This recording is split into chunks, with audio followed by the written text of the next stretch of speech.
Hey everybody, you want to drop a comment there, make sure this is all working okay, and we'll get going here. Hey, once again, I'm Zach, Darlington Farm, and we're just hanging out here in the shop. This is Friday night in the shop with Zach here. How's everybody doing tonight? So, yeah, looks like I got one person watching here. Guess we'll, yeah, so keep rolling here. Wait, can I see who's watching? I guess I can't see who's watching. Oh, two people there. Hey, you hang out here for a few minutes, and I'll clean the lens on the camera here. Hang out here for a few minutes for some more people to. Hey, Ryan, how's it going? How y'all doing Friday night here? Yeah, I guess drop a comment there below so I can see who is here. Oh, T-Bone. Hey, how's it going? T-Bone, are you the one that was on Welding Web for the longest time there and that had like that big medium duty truck? Like I remember there was somebody on Welding Web that had a really cool medium duty truck there. Yeah, we live. Heck yeah, we're live. I'm so thrilled to have fiber internet that I can actually do stuff like this now. I always wanted to do that, but could never actually make it work. Yeah, so tonight kind of want to show you stainless steel polishing and my passivator machine. Some sparks welding repair. I totally was looking at your. Nope, not me. Never heard of Welding Web. Okay, well, never mind. There was somebody else on there. Their username was T-Bone something or other, and I just thought it might have been you. Totally spaced who it was. I was just commented back to you there that yeah, I was gonna try and make this week's video. Using a passivation machine and like polishing stainless steel. Didn't get it done. It has been a crazy week. I have been doing just rig welding work, bid a project, and got switched to T&M, and they're using their materials, and it's just been a nightmare. So it's been 12-hour days and 150 miles a day, and then a bunch of welding galvanized. So really, really a fun time. But tomorrow's video, I switched out my Pro 400 for that 302 diesel that I got off Marketplace. So I'll show you how to use the hoist there, sling it out of the truck, put the new one back in there, and do a little bit of welding with it. So hopefully y'all enjoy that. Did not get the polishing or the stainless steel video done, but I'm going to show you guys kind of what I have in my kit here as far as what I use for passivating stainless steel. So passivating is basically where you, I used to know this, you cook the ferrite out of the, or remove the ferrite, or change the ferrite to the austenite ratio in the outer layer of the metal where basically it doesn't rust. So like if you weld stainless steel and yeah, you leave the the weld area there where it still is colored or brown, not brown, kind of grayish looking there. It can rust. Anyway, I'll go into a little more detail here. I figured I'd just kind of hang out here. And anybody else have any other questions or anything else they would like to talk about this evening? I was going to kind of go over that and make a more in-depth video, but I thought I would just kind of quickly show you all that and my sort of kit here that I take along when I'm doing sanitary welding for polishing. So yeah, I guess I can't tell. I got eight people, nine people. Okay, cool. Yeah, 4 minutes here. Probably hang out for maybe an hour, something like that. And yeah, kind of again, if you have questions, drop a comment there. I see them; they pop up on the screen here, and let's see, yeah, they pop up on the screen here, and I can take a look at them. I kind of was looking at ways to do this on the computer with another camera where it's not quite as hokey as me holding my phone here, but see if we get, actually got like 350 views on that last live stream, so that was pretty cool. Looks like this is interesting, so I think I'm going to try and make this a weekly occurrence. So if y'all are interested, check in on Friday night and show you what all I got going on in the shop here. I guess, oh, maybe one more person here, and we'll go ahead and I'll show you all what I'm up to here with the stainless steel. Actually, I'm curious. Where's everybody from there? You remember one person commented there that they never could find deals on Facebook Marketplace. Hey, Miguel. Cool. Yeah. Let's see. T-Bone, Miguel. Awesome. Thank you for tuning in. I try to share as much information as I can. What am I seeing? Wait, what? Oh, dang it. All messages. Oh, there we go. All messages visible. Sorry. Let's see. What am I seeing? Why am I seeing so many? Wait. Oh, why are you seeing so many welders wearing these glasses? No, actually, these are made by a company called, yeah, Tom Waters. There you go, T-Bone. Tom Waters glasses. If you wear a pancake hood like this, they fit in the box there really nicely. They're meant to, fit in the box there to where, you don't have to do a whole lot of modifications to your pancake hood. And I don't know what it is what kind of coating they use on the glass, but I find it much easier to see when I'm welding while I'm wearing these. Like I have really crappy eyes. I don't wear bifocals, but whatever it is they do to these things works really well. I would definitely check out Tom Waters. They're awesome there. Michael T, how's it going? Gotcha, thank you. That's sweet. Yeah, I absolutely love Tom Waters. They're great. They're not real expensive. I have really crappy eyes, and normally my glasses are really expensive. I want to say these are like 130 bucks. I will say they're not super crazy durable. I accidentally headbutted somebody while we were working and smashed one of these in like the corner of them there. You can see where it's kind of plasticky right there. It just broke out. So they're not the most durable. They're really light. They have like these little hooks that kind of hang onto your ears or behind your ears there, so you can do all kinds of crazy stuff with your head. They hang on or they stay in place. So if you wear glasses, highly recommend the Tom Waters. Anyway, I guess we're up to 10 people there, so I will show you guys and kind of talk about cleaning stainless steel after you weld it. I know a lot of people there are really big on, oh, I want like crazy nice color in their welds, and it looks really cool when you take pictures of it and use the saturation filter there and on Instagram. But really, I can't speak to. I don't do a whole lot of work that doesn't go in a food production plant. Anything that goes into a food production plant, you polish or which basically you passivate. So when you weld metal or weld stainless steel like that, or when you weld it like that, excuse me, if you leave the color on it like that or do not brush or mechanically passivate or chemically passivate the weld there, it will eventually rust. Like now I'm talking like in a food production plant where it's constantly wet, it gets sprayed with sanitizing foam, all kinds of nasty crap. If you just leave it out in your garage, probably not going to rust. But eventually, if it's exposed to like the chlorine cleaners or other stuff like that, like it'll eventually rust. So you got to passivate it. What does that machine cost? That one I have is from a company called Cougartron, and I want to say it was about $1,200. Then you got to buy brushes. The brushes I want to say are like 25 bucks a pop, and the acid I want to say is about $200 for a 2.5 gallon jug, something like that. So it's not super cheap, but it's also like not crazy expensive. I still am on like the original 2.5 gallon jug of acid that I bought with it, and I think I'm still on maybe like the fourth or fifth brush, something like that, and I actually do use it quite a bit. Your brushes will definitely wear out. You really, really need to clean the brushes. Here, we'll go ahead and break this stuff out here, and I'll show you that stuff. Where'd I put it? Oh, it's behind me here. Sorry.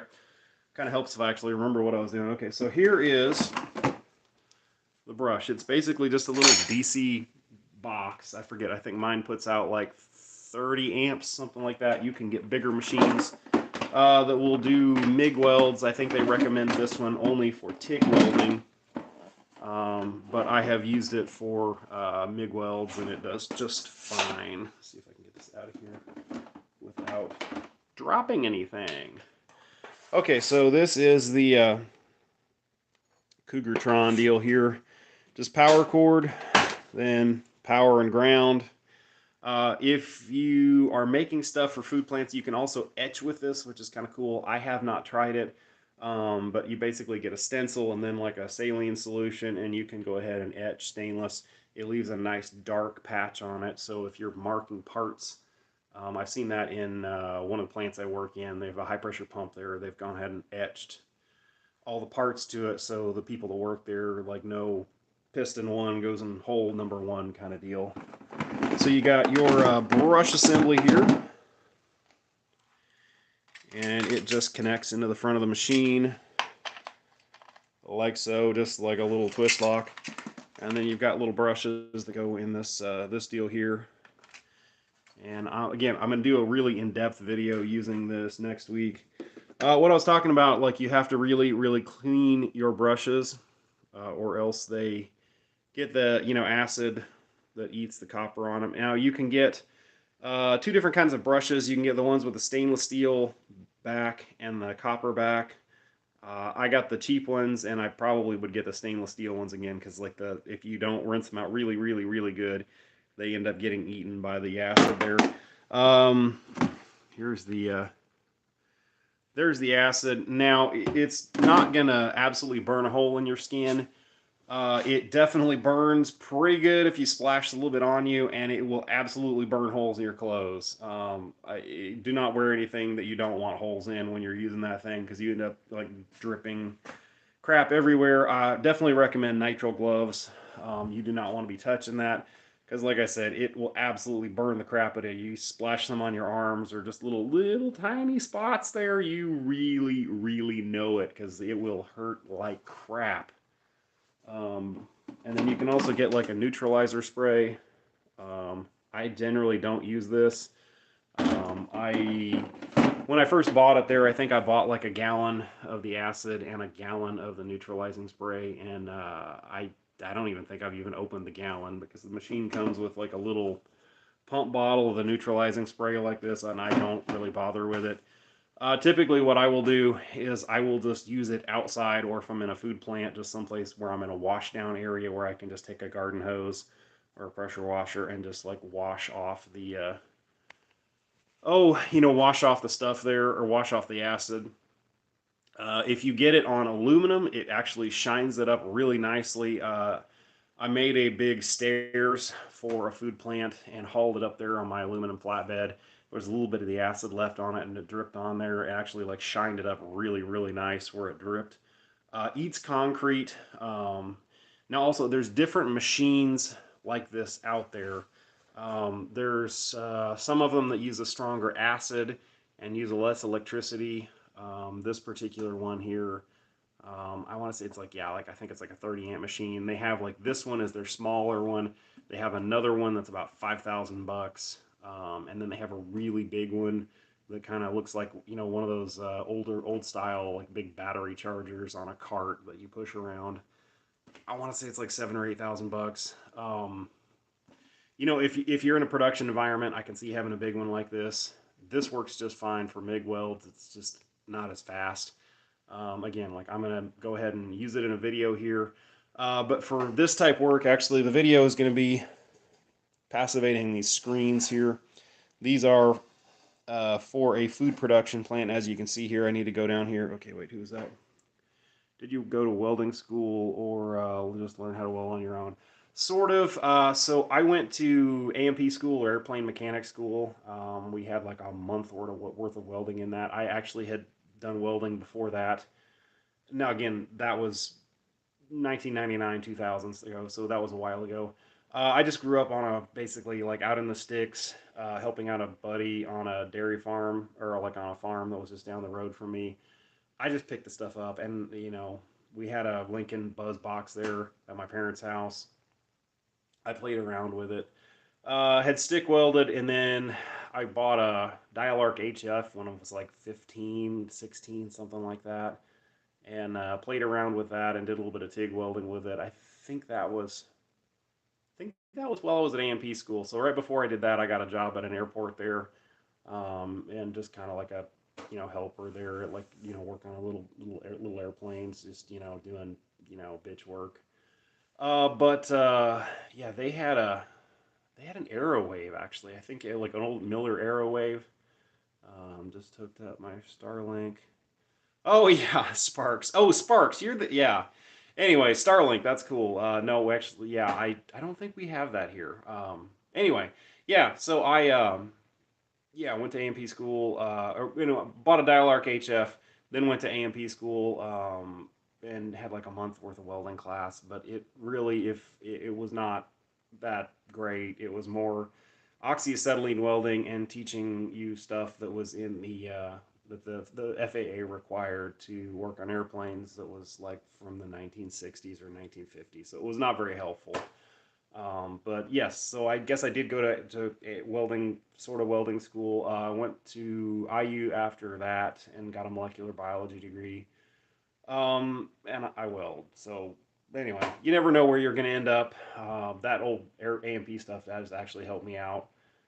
You kind of get a fairly good knowledge base of just about everything because you kind of get a little bit of electric, you get a little bit of hydraulics, you get a little bit of pneumatics, you get a little bit of turbine engines, you get a little bit of reciprocating engines. So I wouldn't really encourage anybody to get a job as an airplane mechanic, but like going to the school there kind of gives you a little taste of just about everything. Actually, it actually was fairly helpful. So yeah, a little bit of sheet metal, just a little bit of everything. It actually was, you know, it was pretty helpful. But I would also encourage anybody, especially if you want to own your own business, go to a real college, go to a 4-year college. There's soft skills and other things you'll learn there that make it very, very easy to kind of be a big fish in a small pond if you are, if you're like doing some kind of blue collar welding, HVAC, anything like that. It's very, very helpful, very advantageous for that. So yeah. Anyway, yeah. So these guys here, I can't really say what they are. Well, I guess I can sort of say what they are. These are a filter for a filling for a sugary confection that I'm guessing most of you. Well, I like your content. Hey, thank you, Mark Lopez. Thank you very much. Anyway, yeah. So these are the filters for the filling for a sugary confection that I'm guessing most of you have probably eaten in your lives. That's probably about all I should say about them.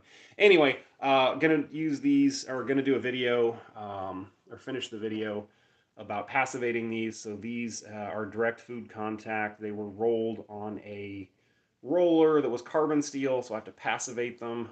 So basically what I do is just take that machine, take your brush in there, and just and you got to make that silly noise like that. And yeah, you basically just wand over it. It will eat the not eat. It will react with the electricity from the machine and the phosphoric acid, and it will cook the ferrite or remove the ferrite in the outer layer, the stainless steel there. I'm not a metallurgist. I have read about that in the past, but it changes the austenite to the ferrite, or austenite to the ferrite ratio in the stainless steel there, and keeps it from rusting. Basically, and so cleans your welds.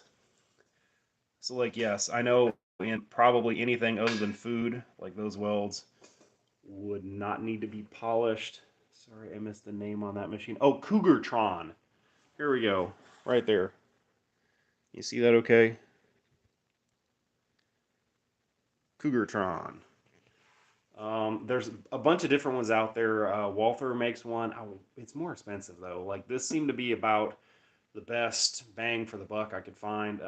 Before I bought this, I went to FabTech and I went around to all the different booths that had one, and this seemed to be like the best, you know, not piece of junk, because it seems like a lot of them that were there were just looked like something somebody made in their garage. Not saying that they were bad, they just looked really hokey.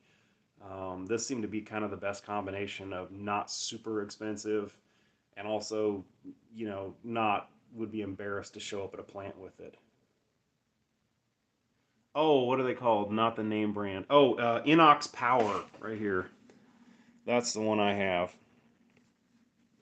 It's called a passivation machine, or like a weld passivator. Status on your bigger shop. Oh my God, the bigger shop. So I'm waiting on concrete. There's like a concrete shortage here. There's an big interstate going in just down the road here, and if I have concrete delivered, I have to have it delivered in from a place that's really, really far away, and that makes it really, really expensive. And I don't especially want to pay, an extra $300 or $400 a load to get it delivered. Plus, I'm pretty busy right now. I think when I first started this, I was talking about I was kind of slow, and so I started working on the barn again, and then I picked up a plant that I had been working in for a while is doing some major work there, and they like me and want me to work there, and it's one of those deals where it's all time and materials, and it's like 150 miles away, which sucks. So 4 hours of driving basically every day, on top of being there for like 10 hours. So I don't really have a whole lot of energy to do anything else while I'm home. I'll see if I can find one. I need something like that yesterday, building a lot of stainless steel. Yeah, they're really handy. Now, for passivating, if you're like on pipe or something like that, where you really don't need to get into all the nooks and crannies, I was gonna say like go through here and show you what I use most of the time for polishing. If it's not like on a mesh or something like this, or like in nooks and crannies, it's difficult.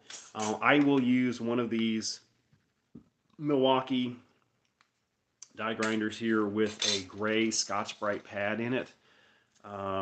These things are awesome. You can also get red wheels for a variable speed grinder.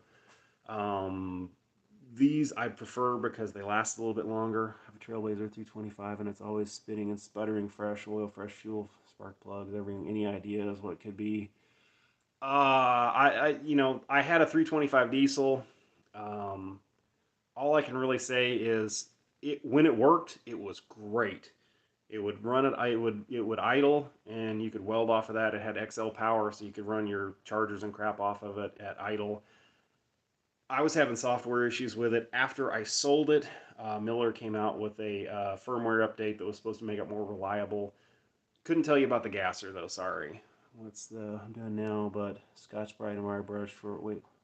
Yeah, that's what I'm doing now. But the wire brush for the pads don't get it. Okay, yeah, I can see that. If you're going for speed, you might get the bigger size machine. This one is like the smallest one that Cougartron company makes. It's not super fast, but it will get you into nice tight corners. Try to figure it out. It's better to work under the table and reinvest that money in tools as long as you can be. Right away. Oh, sorry. Trying to figure out how to do better to work under the table and reinvest the money in tools before going on my own. I would okay. No business question there. I would absolutely get your business stuff set up now because and not do stuff under the table. Get your insurance set up. Um, get an LLC set up. Get your bank account set up. You can continue to do that. Not under the table, but while you're still employed there. But don't do work like that without having insurance. That's just kind of dumb. Yeah, set up an LLC. You can, at least in Indiana, you can set it up as a sole proprietor LLC, and you do not have to pay workman's comp and all that on yourself. So it makes it really easy.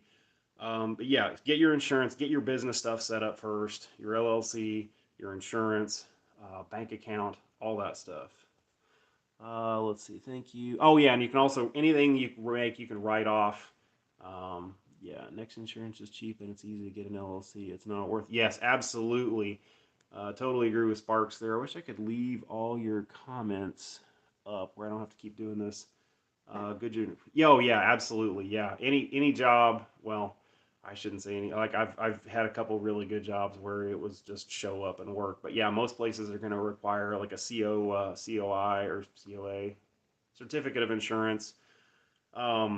Yeah, just it's not worth like not having it. Just don't set up all that stuff first. Um, it's not really expensive. I want to say like my insurance. I have a 2 million, 4 million, and then a bunch of other like umbrella crap. And I want to say it's only like 5 grand a year. If you're starting out, you don't necessarily need to go that high, and your the dollar value is going to be based off of your gross receipts for the year. So again, if you're starting out and you just tell them, hey, if I make 10,000 bucks this year, I'll be happy.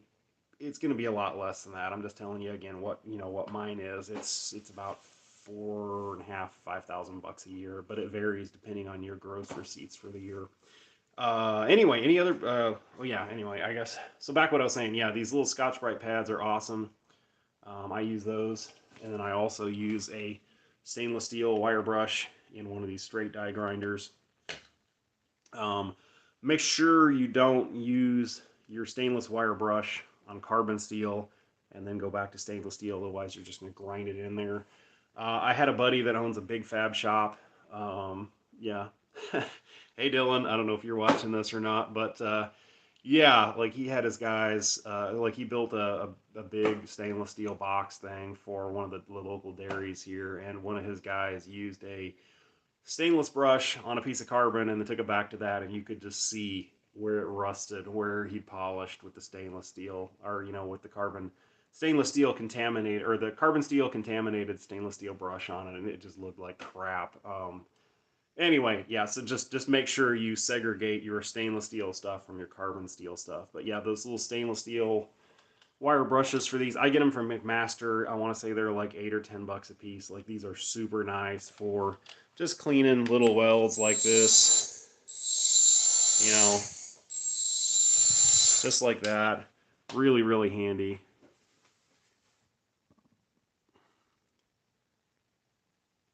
Wait, Next Insurance told me they will no longer issue new welding businesses as of 2 weeks ago. Oh yeah, I had a difficult time finding having employees. Yeah, there's a reason why I do not have employees. Yeah, I had a really hard time finding insurance that would cover welding. I use Scottsdale, but I get it through a local farmer's agent. You're probably gonna have a hard time. There's not that many companies out there that will actually do it, but check out Scottsdale, or your a farmer's agent. Like that's who I had to go through to get the Scottsdale policy. Yeah, absolutely. Yeah, like having employees is such a nightmare. Like again, like I have a buddy that has a big fab shop that's always trying to sell it to me. Like every time I go over there, he's like, "Hey, dude, you want to buy this place?" And I mean, he's close to, I mean, well, I guess I shouldn't say what, I mean, he's over 7 figures a year through that place, and it's like there is no way in hell I would want to own that place. Like the amount of headaches and hassles, like for the amount of money he makes off of it, there is no way. And then I have another buddy that owns a well, I mean, it's not a huge business, but like, I mean, his payroll in a month is what I'd be comfortable with making for a year, and like again, like the headaches that they go through. Now, again, he makes a lot more money than I do, but like, is it really worth it? I mean, that just takes over your life. You know, I work me, and then occasionally there's some other like, self-employed people like me that I will, it's like if I need help, I'm like, hey, dude, like, want to come help me? Or I have another buddy there, like, that owns the really big business. Like, if like we'll team up on projects every now and then. Very hard to find an insurance company. My first had for 3 years. They just dropped me out of the blue. Oof, yeah, that would suck. I've never had a claim, and I've never had anybody drop me. But yeah, that would suck if you have your insurance company drop you. Yeah, that would be difficult because like I don't know what you'd have to just scramble for scramble for one. But yeah, I have mine set up to cover welding and fabrication, like excavating and forestry mulching too. I know I have like the excavating and like there's some what do they call it, like underground insurance, or there's other stuff there. Don't do a whole lot of the excavating.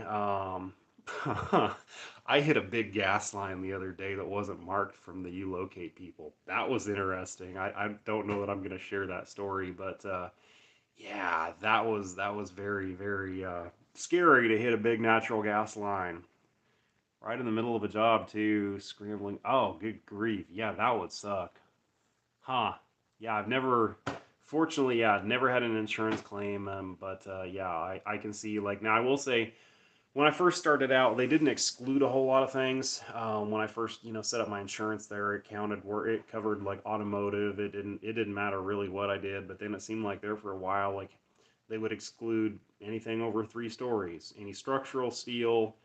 Um, what else did they exclude? Oh, no truck frames, no trailer hitches, no automotive stuff. I mean, there was a whole bunch of stuff that they started excluding there, and it was no aviation stuff either. That was another thing because there for a while, like there's an airport down the road. Well, on the other side of town here that I was doing a little bit of work at, and they excluded that, and it was like to add aviation and automotive. I want to say it was like $5,000 a year additional on the premium to cover that. So I was like, no, I'm not.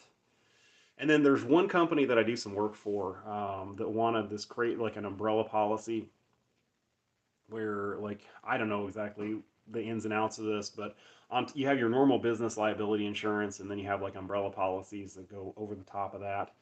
And it was stupid, like this umbrella policy with like all this really specific, like what do they call it? Like hold you blameless kind of thing, basically like where if anything happens, like you're on the hook. It was like 5 or 6 thousand bucks a year for just working for this one company, and I was like, nope, not gonna do it because like I don't do enough work for that company to justify having a $5,000 a year insurance policy, and also I had to up the commercial auto insurance on my trucks too to I want to say it was like 2 million, 1 million on my like liability on my trucks, which was stupid expensive. I think it was like just $2,000 a year, but they wanted that just to be able to drive onto the property there. So it was kind of hokey, not hokey, but it was just not worth. It was just not doing worth doing work for them. So but their accounts person there told me like, yeah, we've lost a lot of contractors over this, and it's like, yeah, I see why. Because if you got to spend $6,000 or $7,000 a year in insurance just to work for this company, then is it really worth working for that company when you can go work for somebody else down the street? But yeah, if you're watching this, absolutely, like, yeah, get your business stuff in order first. Get your insurance. It's not that expensive compared to being on a hook for burning a building down. There's like a big Walmart distribution facility just down the road from us that burnt down because of what some welders were welding on some decking on the roof, and it set some insulation on fire. And I can only imagine, I mean, being on the hook for that. I mean, you're talking millions and millions and millions of dollars. I mean, even if you have a pretty big insurance policy, like that's not going to cover it. Like I can't imagine. That's just a horrifying thought of being on the hook for something like that. So you got to be smart too. So like there's some projects like I will look at and just nope, not going to do it. Don't want the liability. I try to keep it to low risk things like that. Or there's occasionally times where I'll do things that are more high risk. You really got to price that stuff to where you got to figure like the risk reward on it. So really, really, really, really make it worth your while. Oh, one of you guys was asking in the comments there if I still use my Multimatic, and yeah, there it is. Still use it, not quite as much because I don't do a whole lot of MIG welding anymore. I mean, that machine is great for TIG. It's a little big. Is the only reason I don't really carry it around a whole lot anymore. I just don't really MIG weld much. Generally, I'm either TIGging something or stick welding it, or if I am MIG welding, I want something that'll really MIG, like something bigger than a 200 amp MIG welder. So it doesn't get a whole lot of use, but it absolutely still works awesome. There's just not. I don't build a whole lot of carbon steel stuff anymore. Typically, if I'm MIG welding stainless steel, I'm pulse spraying it with my smart feeder. This guy over here. So typically, yeah, if I'm MIG welding stainless steel, that is what I use. I don't really like using just a normal constant voltage power source for MIG welding stainless steel.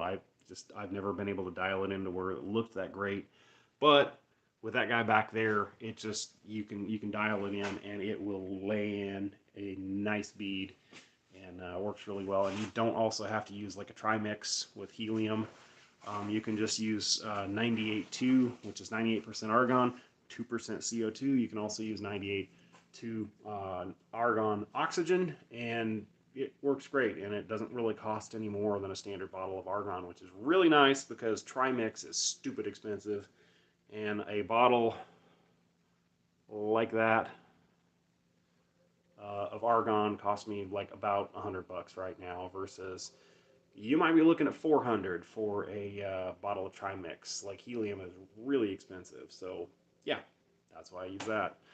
Anybody else have any other questions? Anything like that? I'm kind of not running out of ideas here, but kind of said what I was going to say there and kind of totally lost my train of thought. So yeah, if anybody else has any other ideas, I figured we could kind of hang out on here for maybe about an hour or so, something like that. And yeah, so once again, if you're just joining us here, I'm Zach.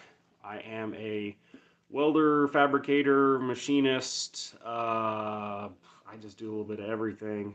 Excavator. I just build stuff and do stuff. So yeah, the channel here is mostly welding and fabrication because those are the videos that get the views. Do some excavating and forestry mulching as well. But once again, like I said, the videos that get the views are mostly TIG welding and rig welding. So that's pretty much all the videos are going to be about on here. So yeah, we are in my shop. I think I'm going to make this a regular thing here, just Friday nights in the shop. I'm asking people, putting some posts out of here ahead of this, if you have any questions or anything you'd like to talk about. Tonight I was talking about mostly a passivation machine or a stainless steel weld cleaner. This is a machine that you can basically clean your TIG welds, and or not necessarily TIG, but clean your stainless steel welds. I typically do sanitary work, stuff like this. This is a filter that I built that is for a sugary, the filling of a sugary confection that chances are you've probably eaten. I can't really say the company that it's going to, but yeah, they will survive a nuclear blast, and you've probably eaten one, so you can probably figure out who it is. Anyway, so yeah, I'm fabricating some of these, but a machine like this is really nice. You have like a brush that goes in here. I'll show you the brush. Didn't set this up. Next week's video is going to be kind of in-depth using this and showing you how to like polish and passivate stainless steel after you weld it. But you have a little carbon brush like this that goes in there. And then you have an acid solution like this. That's phosphoric acid, and it is basically just a little DC power source. And it uses the acid to clean the stainless steel or clean the ferrite out of the stainless steel, which is the iron stuff, iron mineral metal stuff that would rust. So basically you clean it with that and it won't rust in a food environment. Whereas if you don't do that, especially since these were rolled on a roller that was made out of carbon steel, they will rust as soon as they get wet, which if you're delivering parts to a food production plant is the last thing you want. So there's other passivation methods. You can either do chemical passivation or mechanical passivation. This machine would be an example of chemical passivation. You can also get what's called pickling gel or Wonder Gel. I do not use this stuff. It will eat a hole in your skin, eat a hole in your clothes. It does a very good job, but it's just nasty to work with. I don't like using it. I really like these gray roll-lock wheels and a die grinder. By the way, these are awesome, awesome tools right here. I love these Milwaukee die grinders. I have a straight one and then that 90-degree one. I keep a stainless steel wire brush in one, and then those roll-lock ones, like I said, are really, really good for cleaning your welds. So I do a lot of stainless steel piping, and so on stuff like this, those roll-lock wheels are really nice because you can just go back over and buff your welds.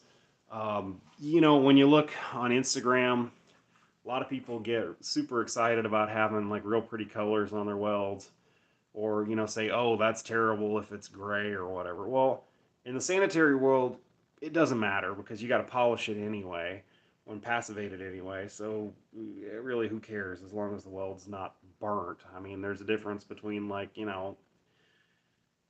like colors and a little bit of a gray weld to just like absolutely roached. But really, it doesn't matter. Like, um, actually, in some of my videos, there people have commented saying that oh, that weld looks terrible. There's like there's gray or there's colors to it. Well, who cares? Because you got to polish the weld anyway. Typically, the inside of a pipe is going to be passivated with like an acid or a caustic solution before it's used for food anyway, so it doesn't matter. So yeah, typically like when I weld sanitary tubing like that, yeah, like I said, I just run a roll lock wheel over it like that. Also, what works really well is I have a Dynabraid file, or I don't know what you call it. It looks like a chainsaw actually. We'll go over here to the other side of the shop here and dig through my tool drawers here on my knack box, and I'll show you. So I got a couple of them. I got a little Dynabraid band file like this that I've got, abrasive wheels or abrasive belts for, and Scotch-Brite belts. And then for pipe, I really like this big dog here because you see how it's got a large unsupported area like that. You can use a Scotch-Brite belt like this, and it's really fast for going and like polishing an entire pipe. So really, really nice. But like I said, like people get all hung up on like the colors and stuff you get out of your weld, especially like on stainless pipe. But it doesn't matter. You got to polish it and pass it or polish it anyway. So who cares? It's like if it's these are the other ones. I stick these in a variable speed grinder. Like these are a big Scotch-Brite wheel. They're kind of expensive. These are like 15 bucks a piece for a, I don't know, it's like an 8-inch or 7-inch wheel, something like that. These work pretty well. Also, like you don't need anything crazy like that.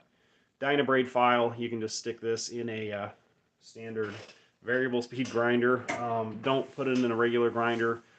It has to be variable speed and turn it all the way down.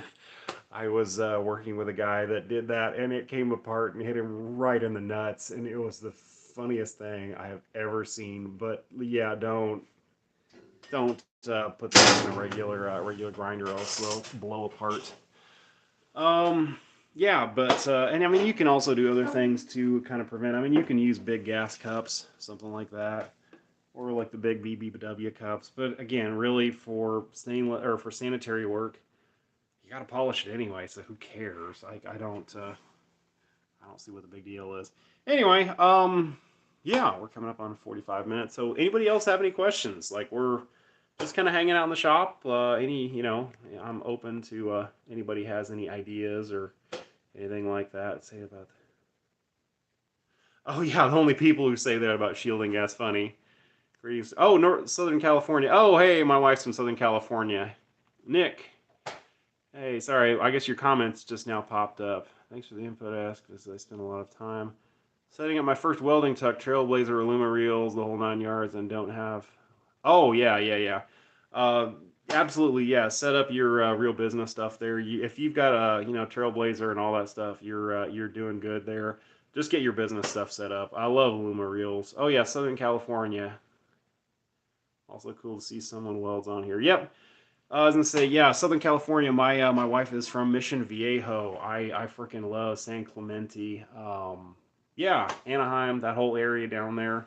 I'm a big fan. So yeah. What else was it? Oh yeah, sorry. People that say the color aren't paying for shielding gas. Oh yeah, it's like, again, you got to polish it anyway, so who cares? Yeah, shielding gas is expensive. I mean, you're talking about $100 for a bottle of argon. And if you can bump down to running like 10 CFH versus and have a little bit of color in your weld versus 50 CFH, okay, so that's cubic feet per hour. So if you're running 10 cubic feet, you're going to get like my math may be off here, but like 30 hours, 20 hours or so off of a big bottle versus if you're running 50 hour or 50 CFH, you're talking about running 50, like 6 hours, something like that, maybe. So, yeah.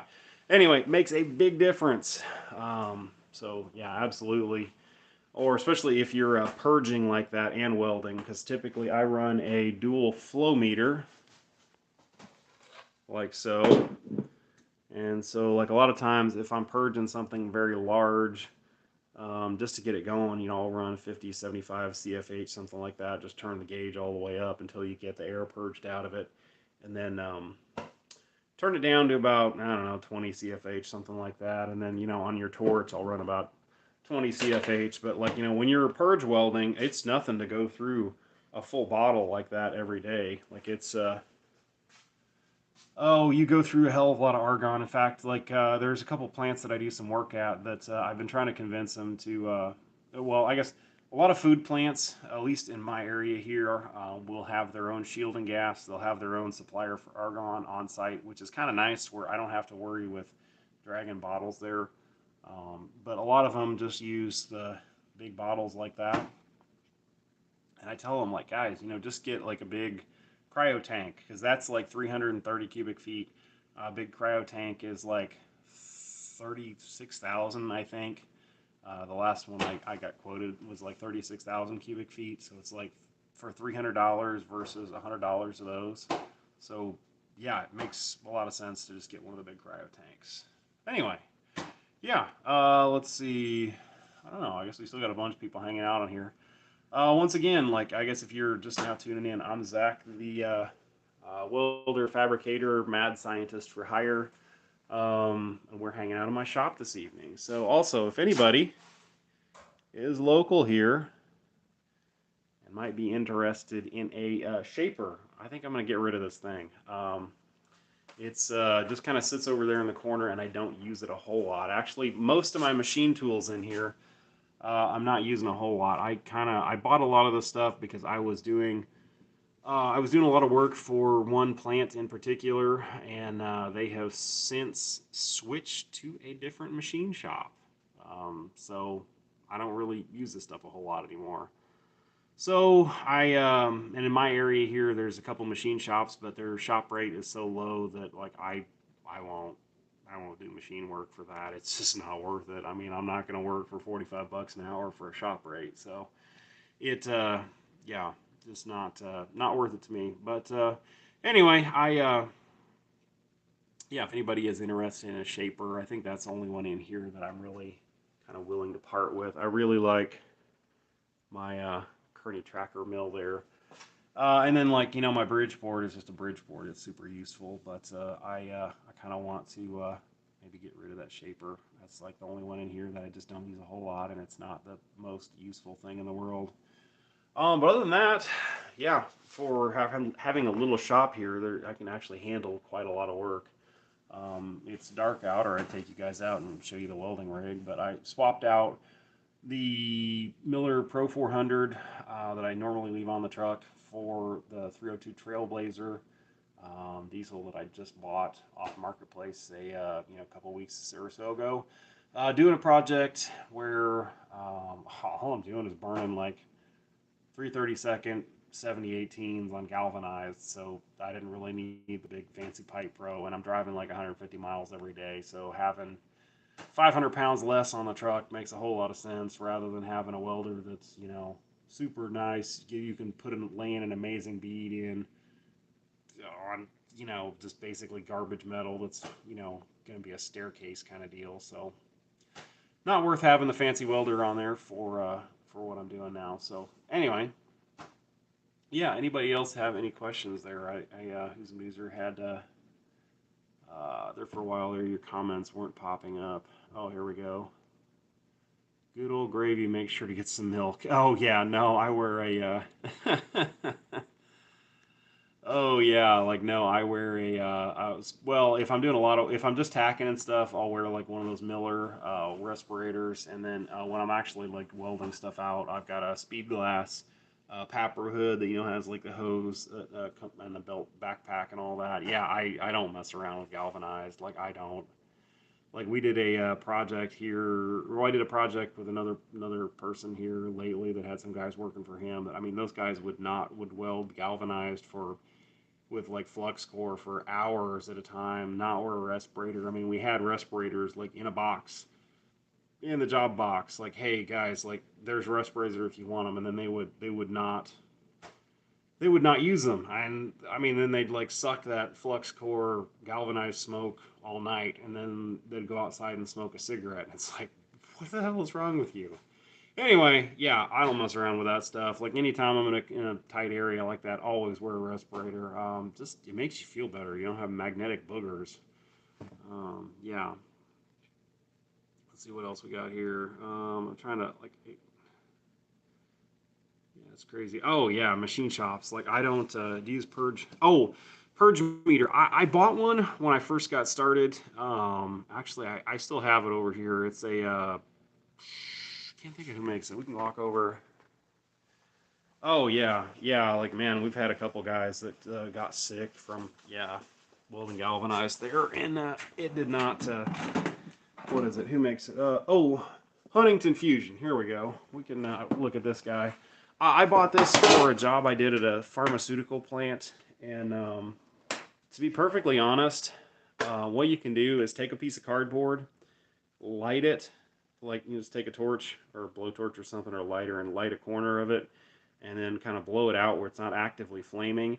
And so if on the vent for whatever you're purging there, if when that cardboard is just kind of like glowing embers on there, if you run that over, like you can tell, like as well as using a purge meter like this. Oh yeah, Purge I100.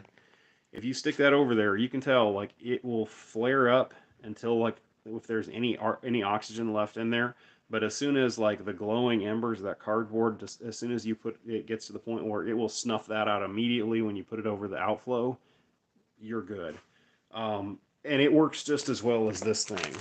Um, like I said, I bought that for a pharmaceutical job, and I probably should sell it. Like I don't really want to work for them again. They were too stressful. But yeah, like these are nice. Yeah, Huntington Fusion. The sensors are really expensive. I want to say the meter itself was only a couple $100, but that little oxygen sensor in there, I want to say it was like $500 or $600, and they only last for about a year. So like they're really expensive, and I just don't. I just don't think it's worth. Now, if you're doing or pharmaceutical work where they want a paper trail, like they wanted records for what the oxygen content was for each weld, you need something like that, and you can charge accordingly. But most places do not care. As long as it's good on the inside, they don't care what the oxygen percentage was. So have that guy, but like I said, I should probably sell it because like unless you're doing work that can justify it, it's just not worth having around. I had that, and then I'm trying to remember what else. Yeah, I had to have that, and then I mean they wanted records of what amperage you were at, your travel speed, like all kinds of stuff like that, and it just was like it was not worth the headache of doing work for them. But if you watch, you can find those meters on eBay relatively cheap. But like I said, that sensor. Actually, I think I've got a burned up one in this toolbox here. We'll see if we can find it. I tend to keep all kinds of wacky stuff that I probably should throw away.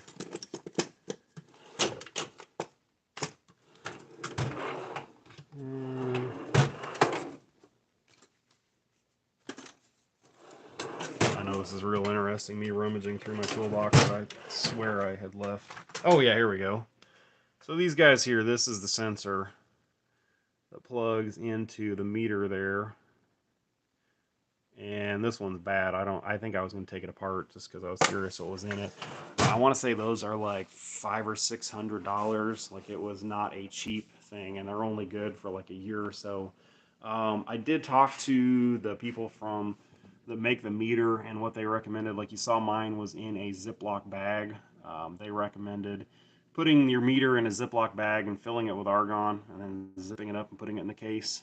That would make the sensor last for a little longer. But like I said, even with that, I think they're only good for like a year. So it's really expensive, you know.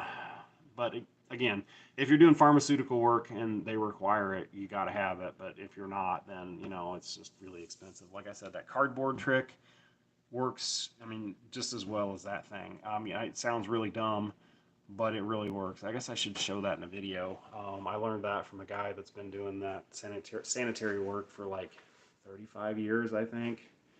Like he's getting ready to retire, and I mean, he's been doing this since like the late or mid 80s, I think. So not far from longer than I've been alive.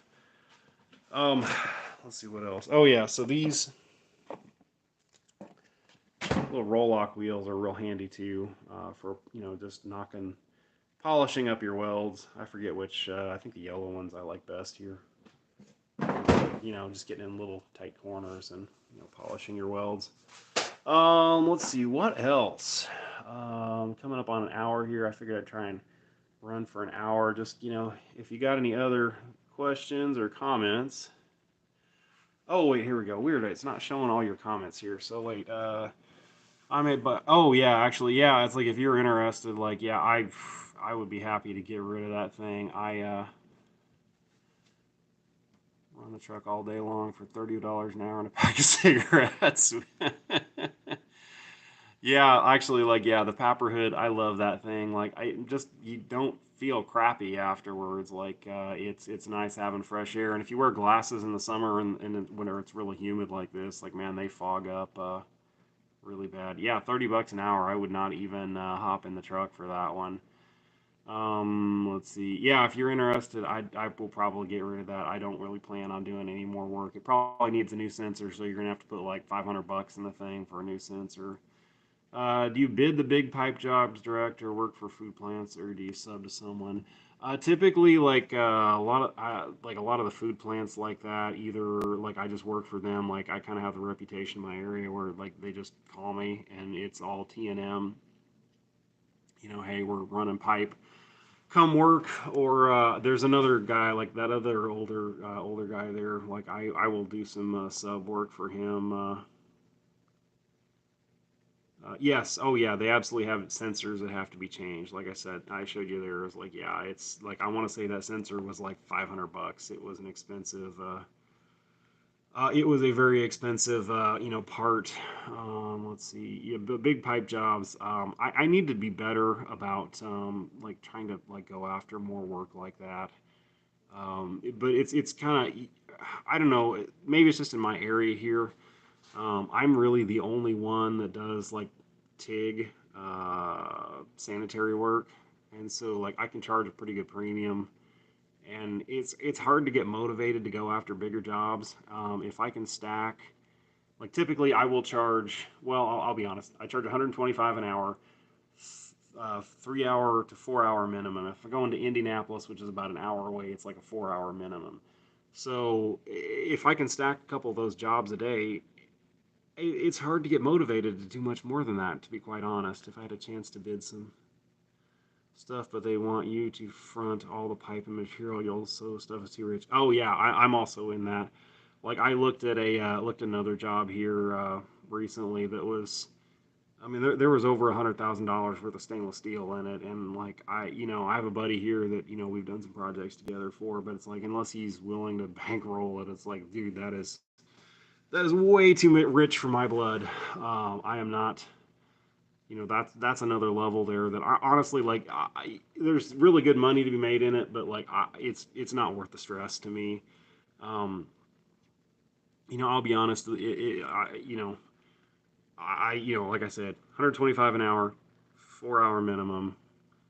I can stack a couple jobs together in a day like that. I'm good with that. I mean, I'm very happy with like that kind of money. I don't really want to go after, and to be quite honest, like I've gone after bigger projects like that, and I make more money with a whole lot less stress doing the, you know, $5,000 to $10,000 projects where, you know, you might have a few $1,000s worth of materials in it. I mean, I've gone on some larger ones where I had, I don't know, maybe like $20,000 in materials in them. That's very stressful. I don't, I don't have a huge line of credit. I probably should actually like work on stuff like that, but it's more stress than it's really worth, I think. You can make really good money if you are very shrewd about the projects you take on. And like I'm kind of known in my area for being like, if nobody else can figure it out, like I do it. I do some, super duplex and duplex for a place down in the Indy and just like weird stuff that nobody else does. Like that's kind of what I do. And if you want 410 stainless or you know 2209 or stuff like that done, then you come to me. And yeah, it works out pretty well. Live fairly comfortably. I mean, we don't have a very extravagant, extravagant things here. Pretty much the only thing that I spend money on are, for the business or YouTube. But anyway, yeah, makes for a pretty comfy existence, and you don't have the whole lot of stress of, like I've said, I've got a buddy that has a big fab shop that's, I mean, they do 7+ figures a year, and the amount of stress he's like constantly under, and like having, I think he's got like 10 or 15 guys that work for him, and it's just, no, I don't want that. Every time I go over there, he's like, dude, you want to buy this place? I'm like, no, no, I really don't. Yeah, that's more stress than I care to deal with. So yeah, like I need to be better about going after more pipe jobs like that. I've done work at some of the breweries and stuff around, but it's kind of stressful. Like I'm kind of torn on going into food plants. There's a lot of liability there. There's really good money to be made, and I'll be honest, I like welding in clean rooms and doing work like that, where you go in there, you're wearing a lab coat, you're wearing gloves. It's not hot. You're not running like 60-10 overhead, but at the same time, like you got to know what not to do in front of an FDA inspector and things like that. So it's just a different world, but it's I yeah, the big pipe jobs like that, there's really big money in them, but it's a lot of stress. Like I would rather stick to a few, well, I would say piddly, but you're talking like, 475 or $450 or $500 repairs a day. If I can do 3 of those a day, I'm very happy and very comfortable with that number. Let's see if I can see any other. Take a toke, dude. I like running repair work and not having tons of money sticking out there. Oh yeah, absolutely. Start growing weed. Weird. I don't know if you need to diversify. Actually, this channel needs more strippers. Past 200 a pipe and net 60. Oh yeah, flatbed or skin toolboxes, truck bed. I've had both. Like the flatbed. I had a welding bed, and I'm really digging just the pickup bed with a skid in it. I the work I do, I can throw whatever the hell else in there, and it's not strapped on a flatbed. Funny, yeah, I need more strippers. Hi, I don't know. Hello, I can't tell some of these names here. Do I grow anything else? Do you farm anything else on your farm? No, we actually used to do a lot of produce, and then I realized that you can work yourself to death growing produce and like never make any money. So we still have about 50 grapevines, and we still have bees, and my neighbor runs his cows. So we have about 30 some cows that live here on and off, but I will never get into farming again. We had like 5 or 6 acres of produce at one time, and I will never, ever, ever, ever, ever do that again. That was way more work than I am willing to put in for like next to no money. Yeah, absolutely. Yeah, Spark there. Yeah, running repairs, like it's so much less stressful. Like I have, like I said, I have a couple buddies that they'll do bigger pipe jobs, and it's like that's a lot of money to be hanging out there, and then you're paying subcontractors to help you out, and yeah, it's a lot of work. It's very stressful, and I don't really, it's not really not for me. Welding sounds miserable. Dude, actually, like welding's a lot of fun. Like, actually, the other day I was air arcing apart an old piece of machinery, and I had a really good time. It was, it was actually fun. Like, I had my Papper hood on, I had my earbuds in, I had some Tyler Childers going, and it was a lot of fun. Just slicing and dicing that sucker with an air arc. It was a good time. Get a city job like me. I've had sitting down jobs before. Actually, I used to work in a biology lab or molecular biology lab. I did DNA sequencing and DNA extraction and all that. And it was, I don't know. I enjoyed the work. I enjoyed the challenge of it, but it's just the inner office things. Like, I don't like working with other people.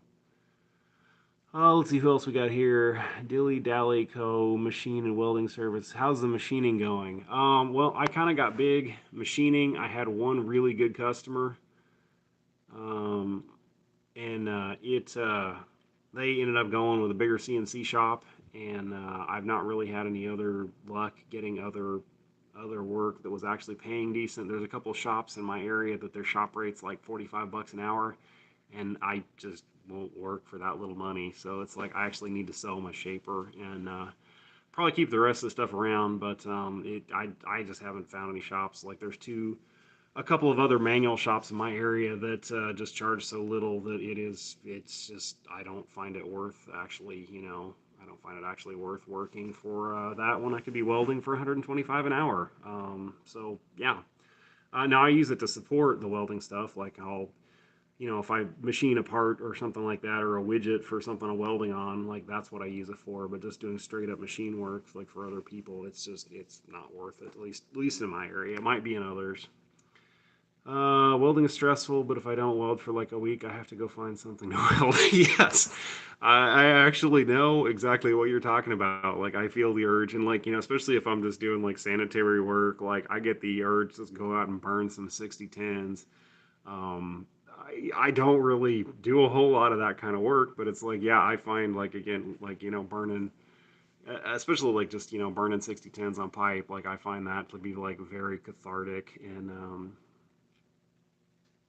oh yeah, yeah, fixing messed up machines that nobody else, getting burned by carbon arc slag is part of it. Oh yeah, yeah, I was gonna say, if you use a carbon arc torch and you don't get burnt, like you're pretty good, or you're not really using a carbon arc torch, because like, man, I've got burns in all sorts of places from that.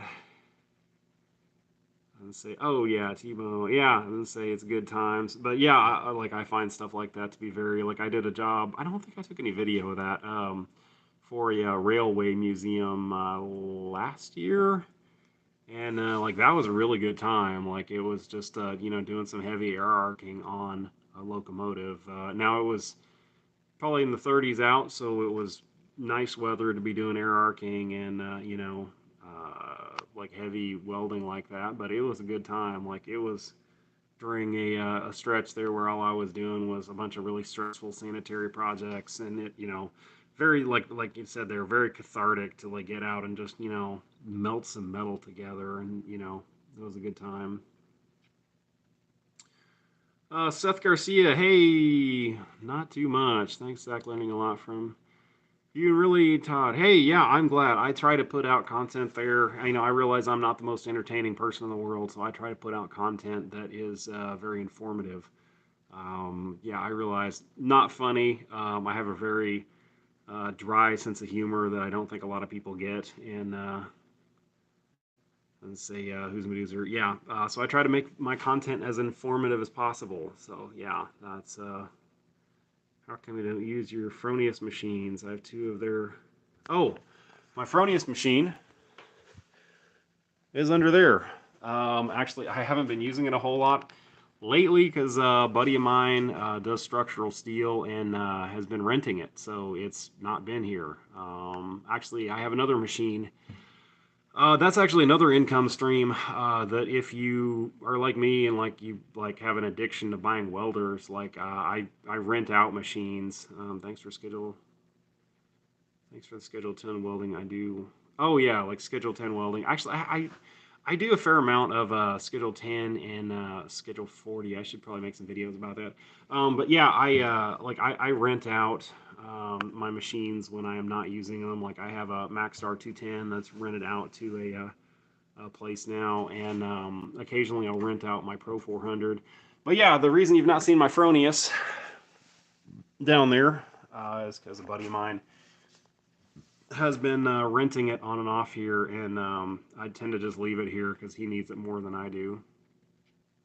Yeah, I can do a Schedule 10 video. Actually, I have some leftover Schedule 10, some leftover 4-inch Schedule 10 pipe out there to network with other welders. Oh yeah, like I don't, I will say it not. I like to see fabrication rig welders, others burning rods, doing aluminum wire. Oh yeah, I was gonna say, like doing spool gun. Actually, man, I have a spool gun for my Multimatic 200. It works okay. I ran a spool gun off of that 302 propane that I had. It worked okay. I wouldn't say it was great. It was passable, but man, I ran a spool gun off of my Pro 400. After you get it dialed in, it is amazing. It runs really good. Um, yeah, I don't really, again, like in the area I'm in, like there's really nobody else that does this, kind of does the stuff that I do, so I don't really have competition. But like, yeah, I don't get like people that kind of crap on other people. Like, I guess there is another guy. I won't get into details in case he ever watches this, but like, then it's fairly close here that does do that kind of similar work, and like he always tries to cut other people down, and it's just sucks to work with him. He spends, I think, more time talking himself up and trying to cut other people down than actually working, and it's just start when you leave the house. Oh yeah, it absolutely starts when I leave the house. I charge port to port. I mean, there's a few customers that are really good customers that I'll take care of them. I mean, you can't just like, if it's a customer that's sending you like tens of thousands of dollars worth of work every year, you got to cut them a break every once in a while. You can't stick it to them. But yeah, typically port to port from the time I leave the drive or from the time I leave the house, the time I get back, that's what I charge for. Welcome to the job, cutting people down. Oh yeah, yeah, I don't get that. Like, I just try to be as honest and as decent as people as I can. I mean, there's definitely times where I think in one of my other videos here lately, Day in the Life of, I talked about how there's a place that makes equipment for breweries around here, or not, or for canning machines, and their Dynasty 210 went down. Couldn't get another one, and I could have taken a bunch more work from them and made a whole lot of money off of them, but I was just trying to be nice to them, and so I'm renting them one of my machines. And just be honest with them. Don't that's I think kind of one of the big things to being self-employed like this. If you want to do this for a long time, just don't screw people. Like, just don't be a dick. Like that's kind of I think what it takes, and then be a good hang, and people places will have you back. Local beef ranchers, because free steak is better than money for me. Oh yeah, yeah. We have 30 some cows that live here on and off. For actually, the freezer next to me here is full of one of the calves that used to get out, and there's honestly nothing better than biting into a cow that was a pain in the butt that you had to like chase back in over and over again. It's like, yep, this is number 619, and he tastes good. Let's see what other ones we got here. Yeah, just don't be a dick. That's kind of one of the things here. Yeah, like just the guys that burn rods every day. You know, definitely a lot better stick welders than I am, but like there's a lot of money to be made in being able to do stuff other than just burn rods. Like if you can read blueprints, if you can design stuff, if you can machine stuff, just be a good hand. Just be as helpful as possible. And like hell, I'll if I'm in a plant and something like that, and they need a hand, like hell, I'll grab a wrench or work on something, and then I'll do some electrical too. I don't, have the insurance for that, but like simple low voltage stuff. Let's like yeah, hell, you need it run, I'll do that. What type of plasma cutter? I have a Hypertherm 30XP. Actually, I have been looking at a. I'm not even self-employed, and my journeyman taught me. Not be a douche. Yeah, yeah, yeah. Just don't be a douche. That'll get you a long way in life. So I have a Hypertherm PowerMax 30 XP, I believe it is. I bought it because it would run off 110 or 220, and it's a really good machine for the type of work I do on small stainless steel or thin stainless steel stuff, like where you need to run it off 110 and you can steal air in most food plants. Other than that, it will cut comfortably quarter. It will cut 3/8, but not real well. And beyond that, like it's only okay. I mean, you're not gonna you can hack on half inch, but it doesn't really have it. I'm wanting to get a Power Max 85 or like an 85 amp Hypertherm. But they're like $5,000, and I've just not had a project come along that would really justify having one because I don't do a whole lot of that bigger type work like that. Although I'm kind of I'm kind of burned out on the doing the stainless stuff like I'm doing now. There's really good money in it, but it's like I'm kind of tired of it. And I'm sure like if I start doing a bunch of heavier work, I will probably get tired of that in rapid or in short order. But like the little stuff, I'm kind of burned out on. Got the Milwaukee. Oh yeah, dude. That actually I have a couple of them. I have like the cordless smaller one in my truck now, and then I have like the bigger corded one, and I've used the bigger cordless one, but I didn't really think it had as much torque to really keep going the way the corded one. So I don't think I'll buy one of those. Those little 18 volt Milwaukee saws, those are freaking amazing, dude. Those work on stainless.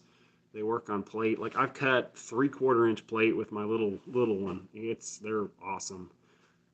Just a tremendous tool. Like I typically don't carry a torch on the truck because I carry those. The current job I'm on, I have I've got a torch on the truck for this current job I'm on, just because it's just a mess. I'm taking what would have been big chicken houses that never got built and turning them into a bunch of stuff inside a building. It's all just junk that I'm making into something because originally I bid it, and then the company decided like they wanted to do it T&M and just have me like dig around out in their yard for materials.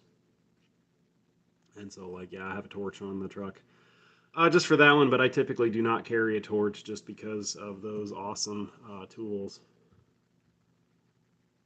Uh, what welder would I recommend? I'm gonna say not a big engine drive.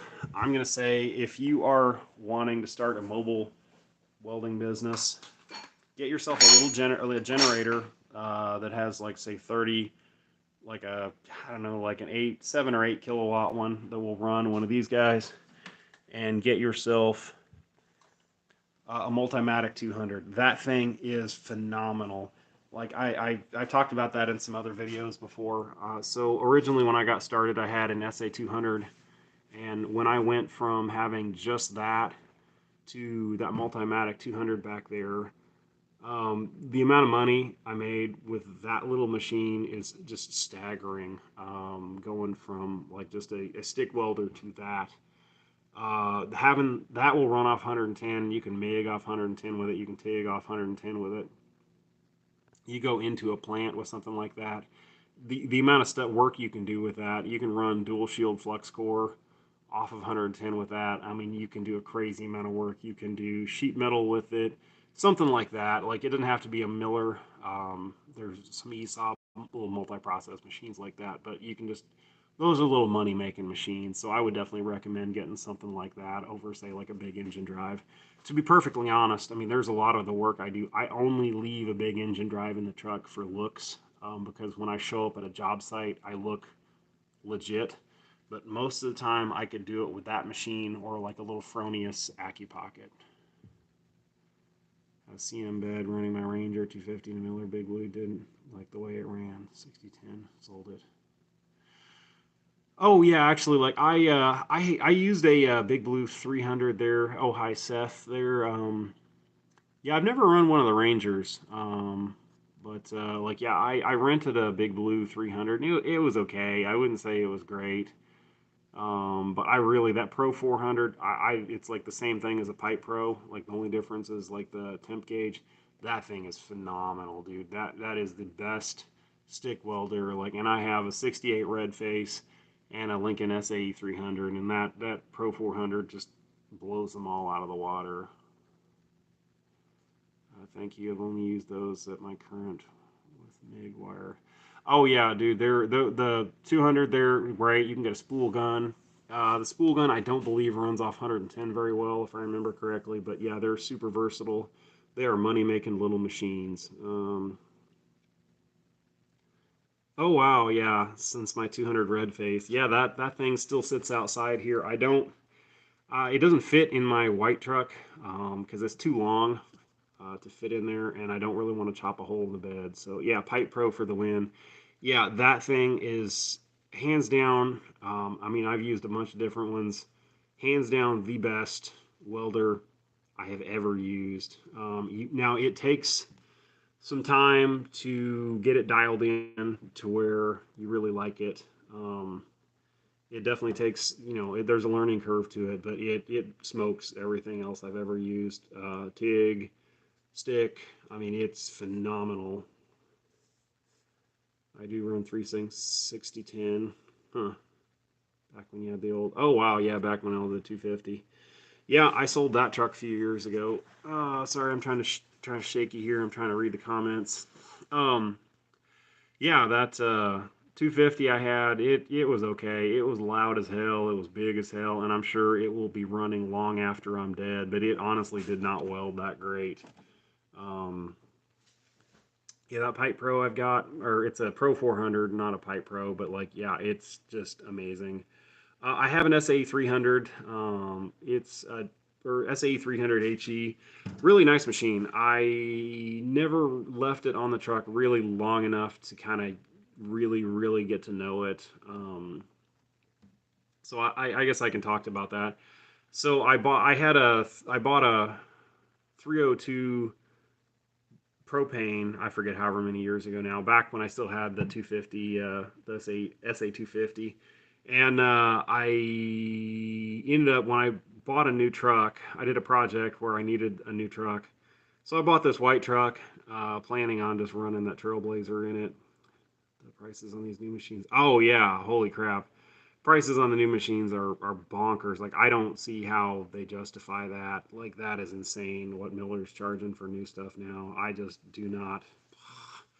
I don't get it. Yeah, it's like, 20 some thousand, but like I it did work out in my favor. I bought a so I had that 302 and then I was running a 302 propane in the white truck there when I first got it set up.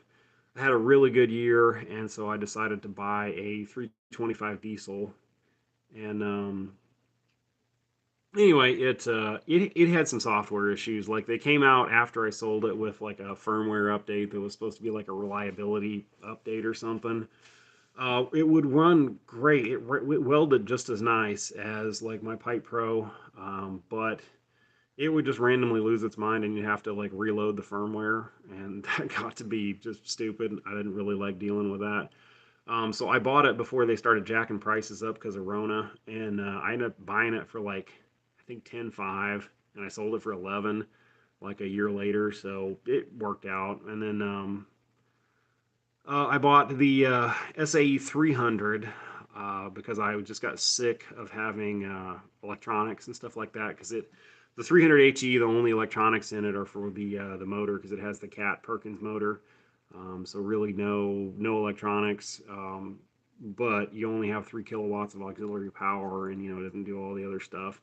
Runs great. It welds great. It will run a Miller Dynasty up to about 135 amps. So you can TIG weld AC off of it. 135 amps is all you can get off of it before you trip the circuit breaker, which just wasn't getting it because like I do such a wide variety of work that it just wasn't really doing it. So anyway, I ended up buying off Iron Planet that Pro 400, and I have never looked back. That thing is phenomenal. Now I will throw like tomorrow's video is going to be changing out the Pro 400 for a 302 diesel. But or I still have anyway. I still have the SAE 300, so I can swap it in. And like depending on what jobs I've got going on, I will still put it in there. I like running it. It sounds cool. I mean, there's just something about the Lincolns. Like I like the Miller and what it does, but it's just butt ugly, and it doesn't sound as cool. It is right now. Wow. Holy crap, are you kidding me?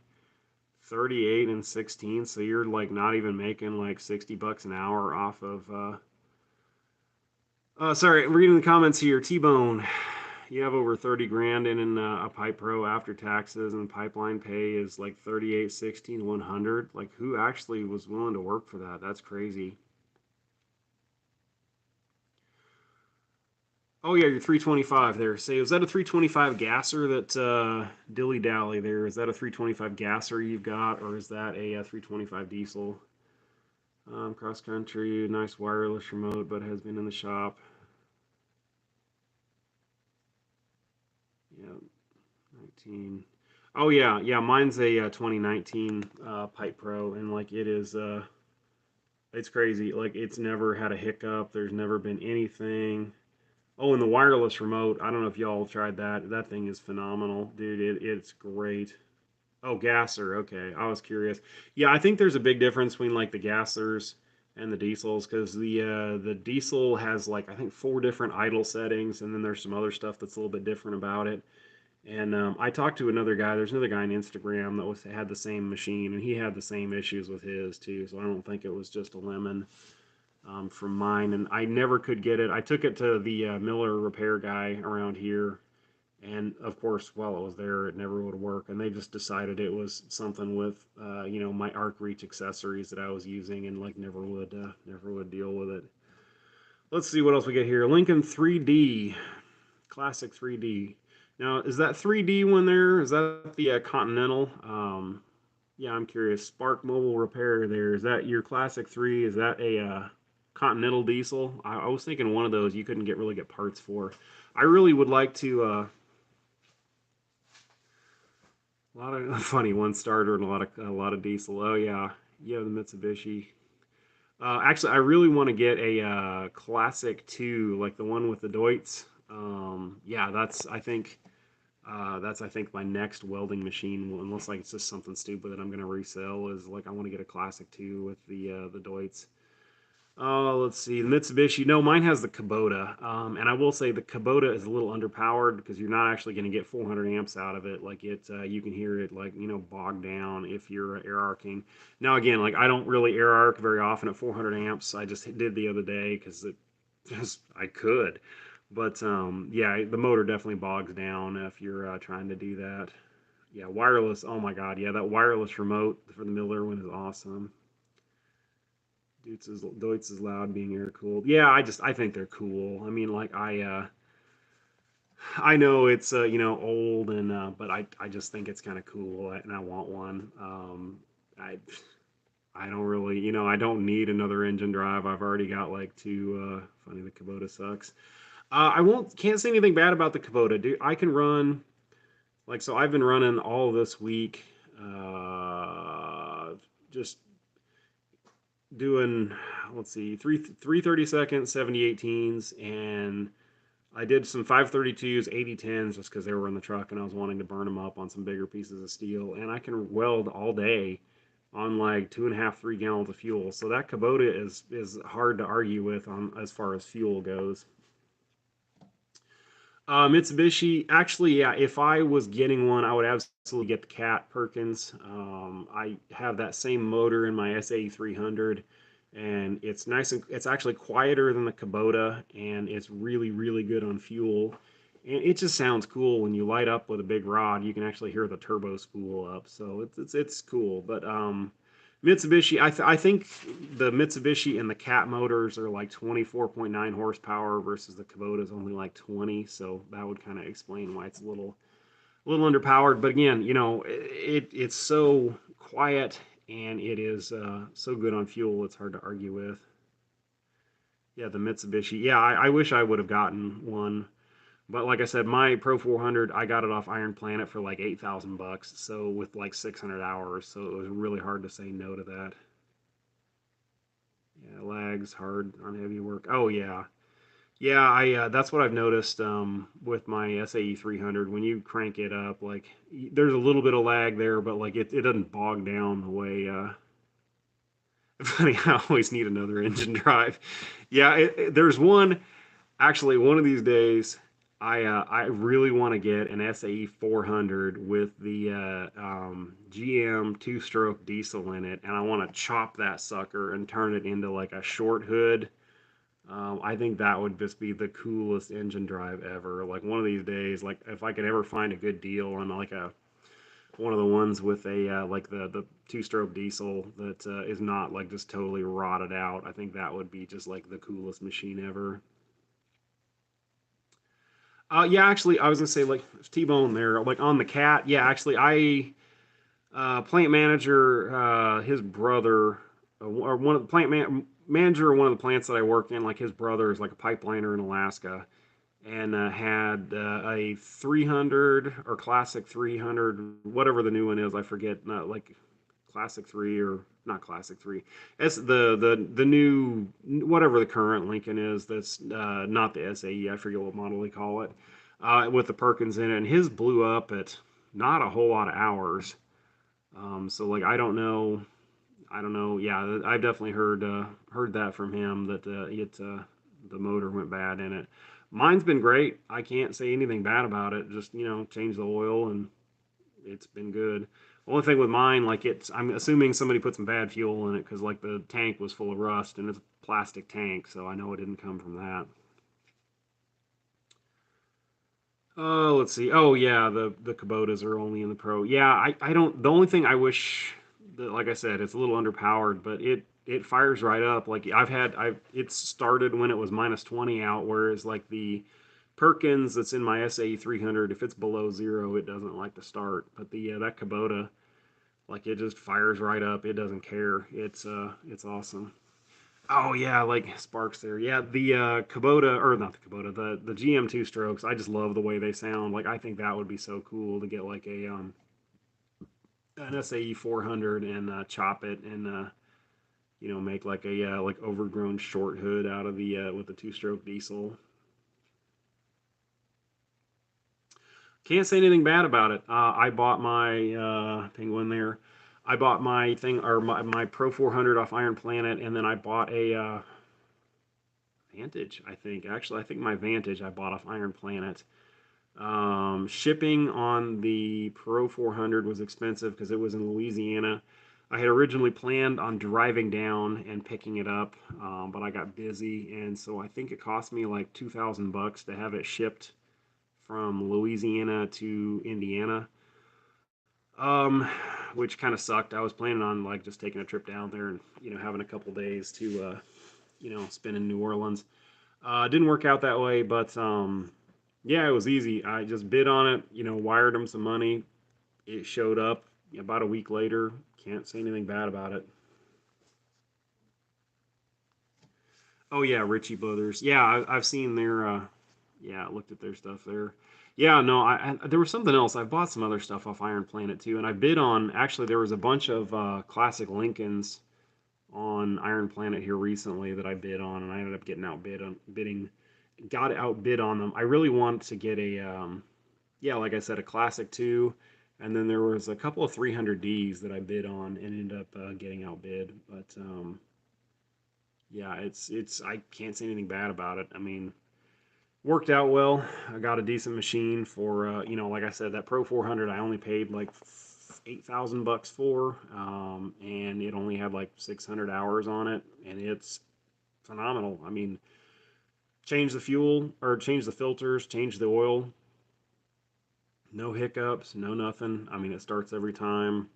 The only thing that's wrong with it is the oh, and I think part of this is so like one of the plants that I do a lot of work in is a poultry farm, and oh they they make you go through a spray bar when you go in there and it sprays your thing with sanitizer, and I think it got the USB port on mine because if I I bought another USB port, and if I plug it in to the actual board itself, I can, update the firmware and all that. But I think it just got, I think it got that stuff in there and it ate it.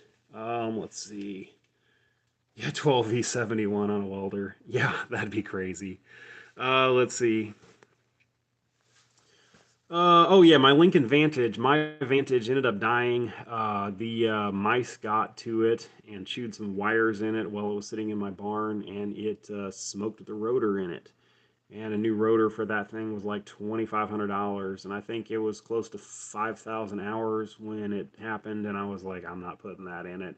I was originally going to take the motor out of it and make like an SA200 with that little Kubota in it, but then realized it was kind of too small. You need to use a little bit bigger because that Vantage had the same V1505 Kubota as my Pro 400, and it just didn't have the power for it. So I ended up selling it. A classic 300D for, whoa, you got a classic 3 for like 2,000 bucks? That's crazy. I got two Pro 400s for 4,700. Wow, dang, that's pretty good. Um, yeah, wow, that's a really good deal. Uh, let's see. Yeah, classic. Yeah, 300D actually is another one I wouldn't mind having. I don't really have a use for it, but I kind of want a 300D. Again, like I know, like don't really need another engine drive, but that would be kind of a cool machine, like a 300D. I really would like to get like I said, like a classic 2 with the Deutz there. I think that'd be just the coolest thing. Um, but like I've never been able to get a good deal on a 300D. Like around here, it's like they seem like they're like 6,000 bucks or more. That's crazy if you get one off Iron Planet for that cheap. That would be a sweet deal. Let's see. Oh yeah, 90. Mine is a 50. I actually wanted a 65, but I got a really good deal on that one. Yeah, 90 would be crazy. So yeah, my Piranha is a 50, which it's about the same size physically, I believe, as a 65. One of the shops that I occasionally will stop in and buy some metal from has a 65, and it looks identical to this. Like, I mean, they're size wise and all that. A 90 would be cool. One of the bigger ones, so you could run like the press brake. Cleveland Tool and Die there makes a press brake attachment for it that would be really nice. And I believe on the 90, it actually is pretty good size. Like that'd be pretty handy. That's something I've been meaning to get for mine is like the little press brake. I think they have like one that actually is like a finger. I don't know exactly the right term. It looks kind of like a finger burr, like a regular box brake. And then they have one that's just like a V thing that comes down into a die. But yeah, that would be super handy to have. Let's say, but yeah, I ended up paying like 5,000 bucks for that thing. I've never seen one that cheap before. I was at a industrial surplus place, and just they happened to have a 36, and then that one, and yeah, they took 5,000 for it, I think, and I just like okay, I'll come pick it up. Low Hobart 7018, and then Excalibur seems to wet out smoother. What's your taste? I honestly don't do enough stick welding to really be a good um, judge there. I buy Excaliburs just because Indiana Oxygen, which is where I usually get my gas, that's what they carry is the Excaliburs. Although I did get a new off-brand here recently that I don't remember the name of because that was all they had because they were having a hard time getting Excaliburs. Now I take that back. I did try some Atomic Arc ESOB ones a while ago, and they actually were pretty decent. Like they were really smooth. But I don't really stick weld a whole lot. And here lately, I'm doing a lot of 7018 stick welding, but it's over just nasty galvanized. So I don't think that's really a good judge. Let's see. I love an iron worker. Oh yeah, I wish I had bought the iron worker years ago. If you're starting out and if you're watching this, if you're starting out, absolutely buy an iron worker. Actually, I almost before you get a nice engine drive, I think I'd get an iron worker. Just the speed at which that lets you build stuff is crazy. I mean, instead of drilling holes in steel, you can just punch it. And I mean, you're talking seconds for per hole. Let's see. Scotchman. Oh yeah, actually, there was a Scotchman that a buddy of mine bought around here. I want to say he only gave like 3,000 bucks for it. It's like a 55 ton. Like it's a nice Scotchman. I do prefer the Piranha. Like I was in his shop looking at it, and like I definitely prefer the Piranha to that one though. No used ones. Oh yeah, like I've seen a few. Excuse me, I haven't pulled my nose here. Um, sorry. Um, the piranhas there, like I mean, I've never seen one for sale under like about 8,000 bucks. Like so, when I saw that one for 5, I was like, "Yep, I'm buying that sucker." Um, I lost my job due to atomic porosity like crazy. Oh, really? Huh? Now again, like I've never done any X-ray work or done any 7018 X-ray or anything like that. I remember I got a couple cans of them because they were marked down to Indiana Oxygen and they ran real nice. But I mean that was years ago. Paid $1,000 for a Scotsman 35. Wow, that's crazy. Yeah, if I saw an iron worker for $1,000 I'd definitely pick it up. Looks out there, the Esaw or the Lincoln. Uh, Again, I'm not the person to ask about stick welding here. I've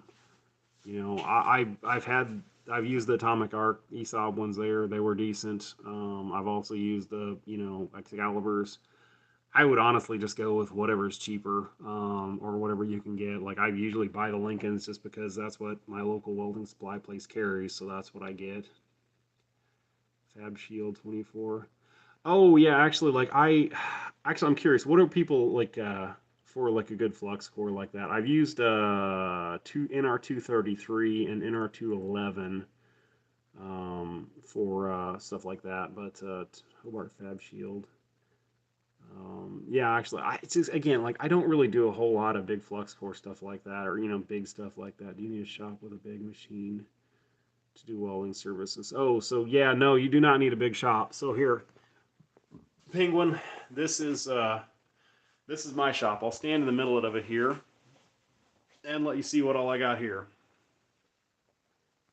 So I have over here toolboxes, Bridgeport mill, more toolboxes.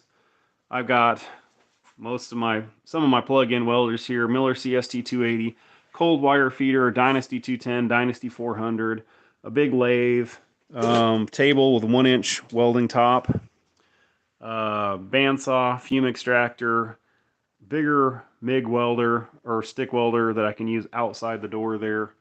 And yeah, I do actually quite a lot of work out of here.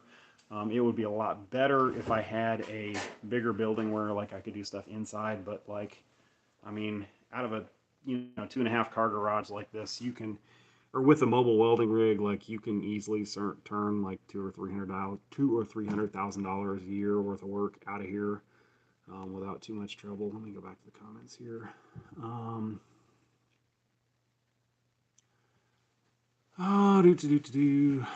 Use many. Yeah, let's see. Scotchman has too many safety features. Oh yeah, like I noticed there's like lots of crap on it. Let's see. Although my buddy that has the big fab shop, like he has one, and like he's had a couple people cut their fingers off with chop saws, so I can see why he would want something like that. Dude, not a pipe holder. You're amazing in my book. Cool beans on the scene. 232 or huh. I guess next time I do any big heavy repairs or any big heavy welding, I'll have to try that. Yeah, I like 211 because you can run it. Well, I guess oh my god, I did a project at a vet school, and all of it was nothing was coated, so it didn't really matter as long as it held. But like all the gates and stuff in there were all galvanized, and that 211 was awesome because you could run it vertical down really fast for and it burned through the galvanized just fine. So that worked out really well at 211. 232, yeah, we had some guys running 233 in there, and like they were slow as crap. They were running 16th, 233, and it the garage and I'm crammed in there, did all my welding outside. Got a lathe, just like my power bill is actually not too bad. Honestly, the most expensive part of this whole deal in the wintertime is running my heaters up there and then my air conditioner over there. That runs my electric bill up way more than the welding does. Um, Honestly, a lot of times just to put hours on my machines, if I'm doing like heavy welding here, hell, I'll just run off one of the engine drives. Use a lot in his videos. You can run the 21B down as well. Oh, okay. That would be nice. Yeah, because like yeah, 233 I just do not really like. It's just so slow. I have a buddy here that like has like an erection business, and like God, they just run pallets of that crap, and I don't see why. I don't really like it. You still have your lathe. Yeah, yeah, it's right there for one of them, and right there for the other one. Yeah, still got my lathes. Oh yeah, Icy Weld. Man, I met him at FabTech in like I want to say in 2019. He was so nice. Like he was like just super, super nice. Chatted with him for a couple minutes, and he definitely was like an absolutely nice guy. Scotchman over Piranha. Oh really? Huh. I've not actually really run a, Scotchman ironworker that much, but man, I definitely like the layout of the Piranha better. Um, haven't used them a whole lot, but I really like you've got your angle iron shear, your flat shear, and I use the crap out of the notcher for a notch and angle iron. But the slag irritates. Huh. You decided I can't decide on if I'm going FabTech. I guess I need to make my mind up pretty quickly here. I'm kind of leaning towards no, just because I've got this other project going on. I wanted to go. If it's next year, if it's in Chicago, I'm definitely going. But I don't really want to go to Atlanta. Let's see. Do. Yeah, 232. Yeah, I don't really like. I do like 211 though. Bought a small Harbor Freight mini lathe and learned to do it safer. I watched your videos for a while now. Oh yeah, just grab some steel, go have fun. Just take a nice light cut and don't get too crazy, and you'll have a good time. Would you like to recommend a welding table? Really, just when the work. Let's see. So yeah, yeah. At what point would you like recommend a welding table? Really, when the work you have justifies it. Actually, I wish I had room for a bigger one, and also like if you type of work you want to do. So like I do some work for a place here that makes machinery for canning, like beer or like craft brew kind of deals.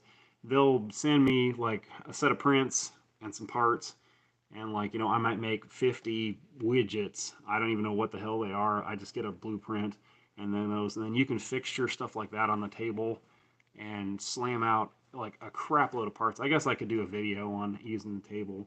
But if you're doing like short runs of production work like that, it's freaking awesome. If you're not doing work like that, there's really no point in having a table like that.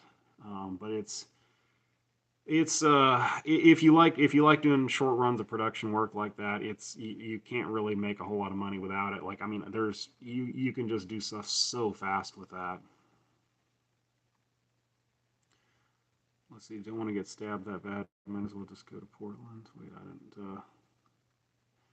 didn't catch that when you made your what made you get your how do you keep it going? Wait, I lost comment there.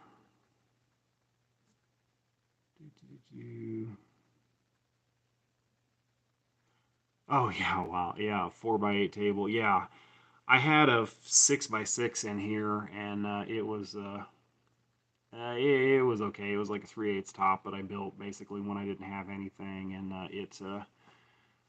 but yeah, I will give you like yeah, tables are never big enough. I want to get they make a 5x10 one of those. This is a strong hand, and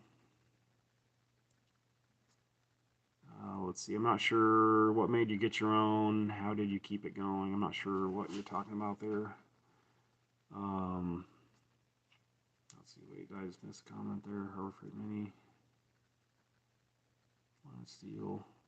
But yeah, like table like that, like if you're going after like short production runs of work like that, it's definitely worth it. Um, oh, what made you jump out on your own to do small welding jobs?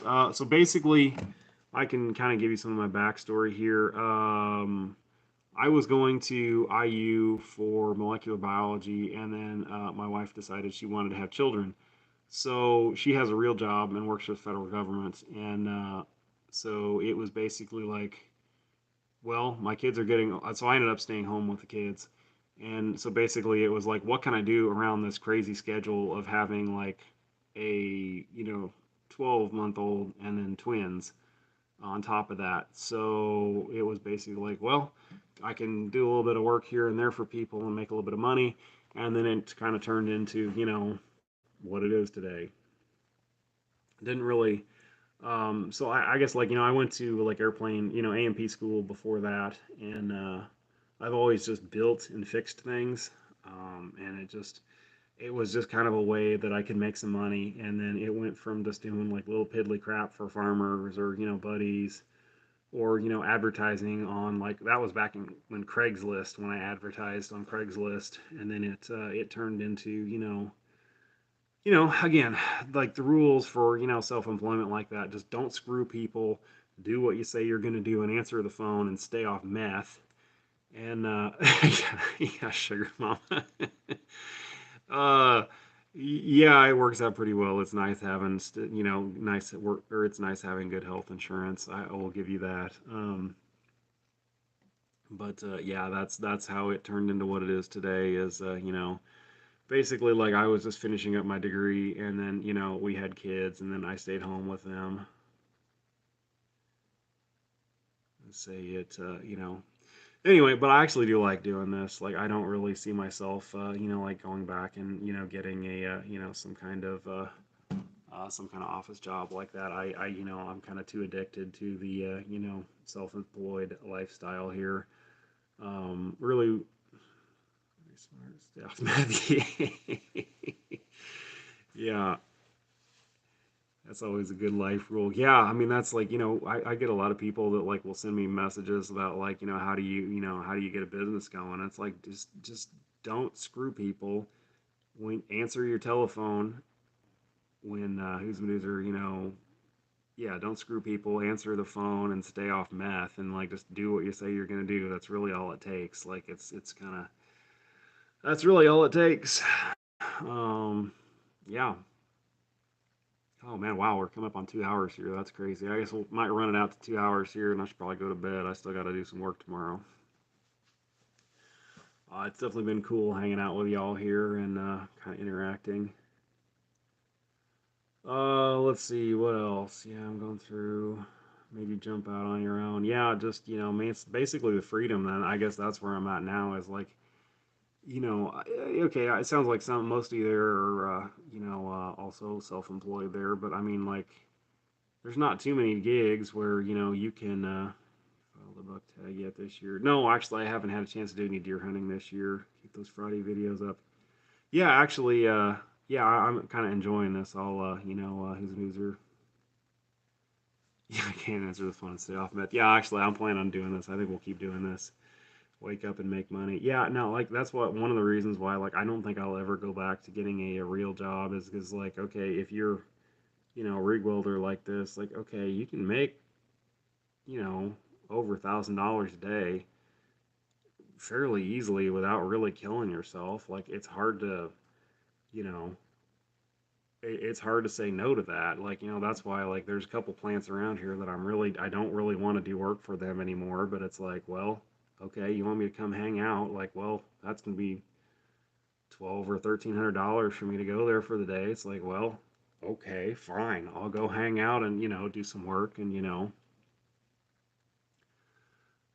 make some money. Yeah, I guess maybe run it out here to the 2 hour mark. And, but yeah, no, actually, I really enjoyed this. This has been kind of interesting. Oh, yeah, tomorrow's video, it'll go up on the Harbor Freight engine drive.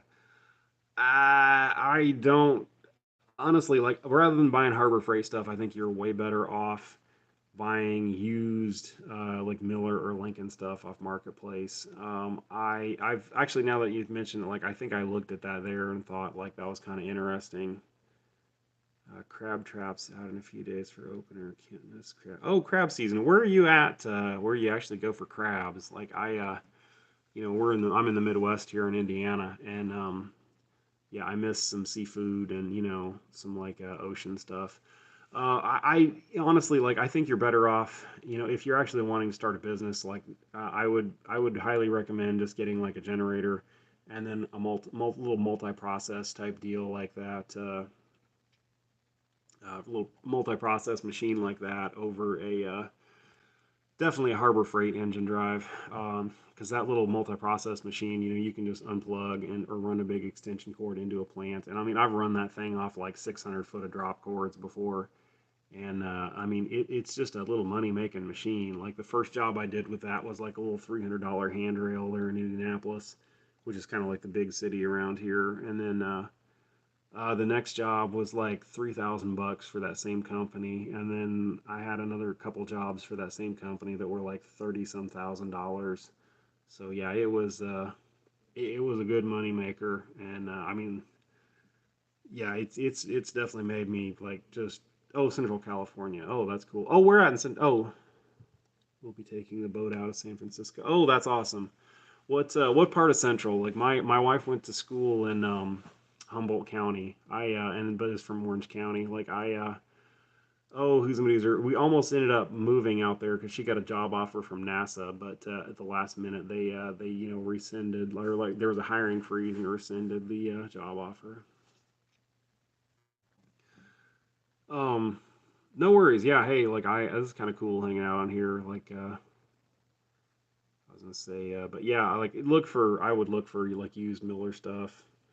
I tend to like Miller over Lincoln just because parts for Miller are a lot easier to come by.